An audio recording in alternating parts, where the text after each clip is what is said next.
നമ്മൾ ബാലസംഘ സഖാക്കളെ വീഡിയോ ഇട്ടാലേ അത് ഈ നാട് ഭരിക്കുന്ന മോഡിയും വീഡിയോയും ഡിലീറ്റ് ആക്കോലും. അന്ന് അതൊന്ന് കാണണല്ലോ. ഇത് നമ്മളെ പാർട്ടി ഓഫീസ്.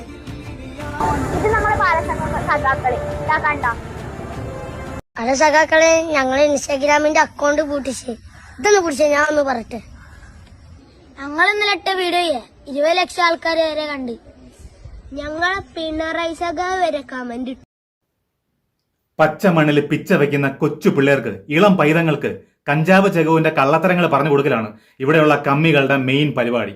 സ്വന്തം കഴിവുകേട് മറയ്ക്കുവാൻ വേണ്ടി കൊച്ചു പിള്ളേരുടെ തോളിൽ ചാരി ഒളിച്ചിരിക്കുന്ന കമ്മികളുടെ അവസ്ഥ കൗതുകകരം തന്നെയല്ലേ? സ്വന്തം അക്കൗണ്ടിൽ വോട്ടുണ്ടാക്കാൻ വേണ്ടി കൊച്ചു പിള്ളേരെയൊക്കെ എരികേറ്റി വിടുന്ന നിന്റെയൊക്കെ അവസ്ഥ ഓർത്ത് സത്യം പറഞ്ഞ സഹതാപമാണേ. എന്നിട്ട് കമ്മികള് അതാ കാണ്, ആ കൊച്ചു പിള്ളേരെ കാണിച്ചിട്ട് പറയണം അതാണ് ഞങ്ങളുടെ സഹാക്കളെന്ന്. എന്റെ പൊന്നു മക്കളെ, അവന്മാരിപ്പോൾ എടുത്തിരുന്ന പാർട്ടി കൂടിയൊന്നും പിടിക്കരുത്. നിങ്ങളുടെ കയ്യിൽ ഇപ്പൊ പിടിക്കേണ്ടത് പുസ്തകവും പേനയൊക്കെയാണ്.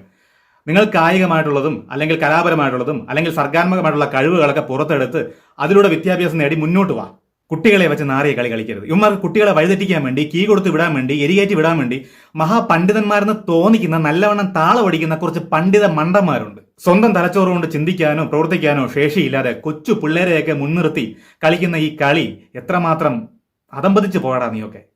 സ്കൂളും ക്യാമ്പസുകളും കലാകായിക വിദ്യാഭ്യാസത്തിനുള്ള ഒരു ഇടമായിരിക്കണം. അത് നിങ്ങൾ ഉപയോഗപ്പെടുത്തണം. അങ്ങനെ വളർന്നു വരേണ്ട കുട്ടികളിൽ, സ്വന്തമായിട്ട് ചിന്തിക്കാൻ കഴിവില്ലാത്ത കുട്ടികളിൽ, പിഞ്ചു കുട്ടികളിൽ പാർട്ടി വിഷം കുത്തിവെക്കരുത്. പാർട്ടി കൂടി എടുത്ത് കൊടുക്കരുത്. എന്റെ കുഞ്ഞുമക്കളെ പഠിക്കേണ്ട സമയത്ത് പഠിക്കണം. പ്രോത്സാഹിപ്പിച്ച് തരാൻ ഉമാര് കാണും. അവസാനം ഗുണ്ടകളായിട്ട്, അവന്മാരുടെ ഗുണ്ടകളായിട്ട് മാറി ആൾക്കാരെ കൊല്ലുകയും ബോംബറിയൊക്കെ ചെയ്ത് വെട്ടും കുത്തിനൊക്കെ പോയി അവസാനം ജയിലിലാകുമ്പോൾ ഒരൊറ്റ നേതാവ് നിന്റെ ഒന്നും കൂടെ കാണൂല.